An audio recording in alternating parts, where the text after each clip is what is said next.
Halo semua, berjumpa lagi dengan saya Aryani. Pada kesempatan kali ini saya akan membahas kebijakan pendidikan tentang program Merdeka Belajar, yaitu tentang RPP 1 halaman. Mari kita simak bersama.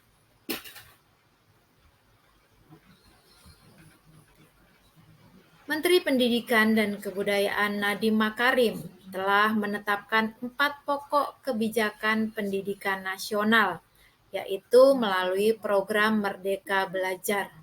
Kebijakan Merdeka Belajar pertama kali disampaikan pada rapat koordinasi Mendikbud bersama Dinas Pendidikan Provinsi dan Kabupaten Kota di Jakarta pada tanggal 11 Desember 2019.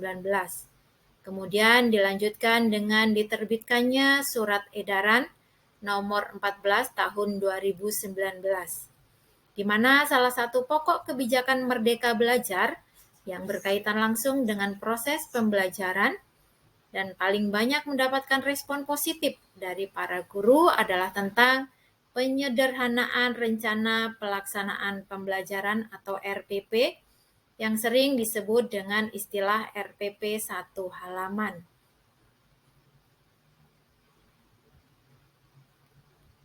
Seperti yang kita ketahui bahwa RPP adalah rencana kegiatan pembelajaran tatap muka untuk 1 kali pertemuan atau lebih. RPP ini dikembangkan dari silabus untuk mengarahkan kegiatan pembelajaran peserta didik dalam upaya mencapai kompetensi dasar yang telah ditetapkan. RPP adalah pedoman dan kontrol bagi guru untuk melaksanakan pembelajaran. Action guru yang baik tentu berawal dari pedoman yang baik.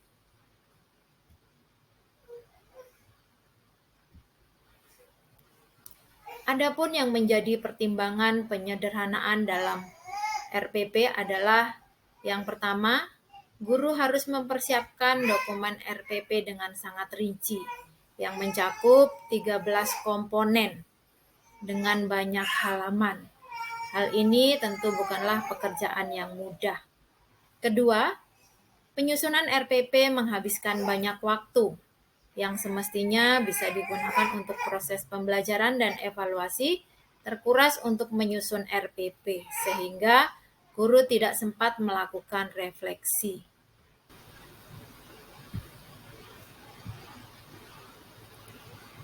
Tujuan dari penyederhanaan RPP adalah untuk meringankan beban administrasi guru. Padahal tugas guru bukan hanya melakukan perencanaan pembelajaran saja, melainkan harus melakukan proses pembelajaran dan evaluasi. Pembelajaran konsep RPP dengan format yang sudah ada selama ini dianggap bersifat kaku.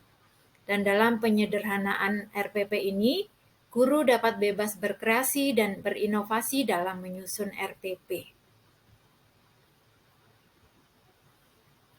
Ada 3 prinsip yang harus diperhatikan dalam penyusunan RPP, yaitu yang pertama adalah efisien, yang kedua efektif, dan yang ketiga berorientasi pada peserta didik.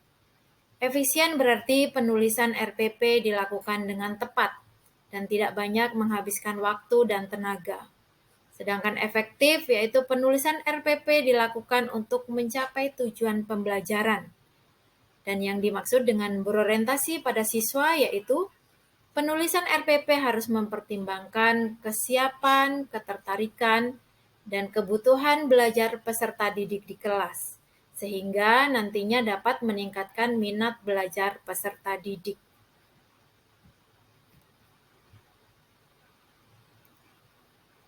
Untuk efisiensi tenaga dan waktu guru, akhirnya Kemendikbud merampingkan substansi RPP melalui kebijakan Merdeka Belajar. Dalam kebijakan tersebut, dijelaskan bahwa RPP hanya terdiri dari 3 komponen inti. Yang pertama yaitu tujuan pembelajaran, yang kedua kegiatan pembelajaran, dan yang ketiga adalah asesmen. Dengan catatan bahwa komponen RPP lainnya bersifat pelengkap saja dan dapat dipilih secara mandiri, artinya boleh disertakan ataupun boleh tidak.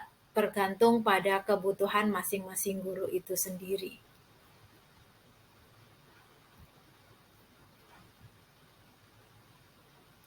Hal yang penting dalam sebuah RPP bukan tentang penulisannya, melainkan tentang proses refleksi guru terhadap pembelajaran yang terjadi. Dengan RPP itu sendiri, guru dapat melakukan refleksi terhadap pembelajaran di kelas. Refleksi yang dimaksud adalah apakah hal yang ingin disampaikan sudah tersampaikan dengan baik kepada peserta didik atau belum. Selain itu, selain dapat memperbaiki kinerjanya di kemudian hari, penyusunan RPP secara efisien dan efektif dilakukan agar guru memiliki banyak waktu untuk mempersiapkan dan mengevaluasi proses pembelajaran.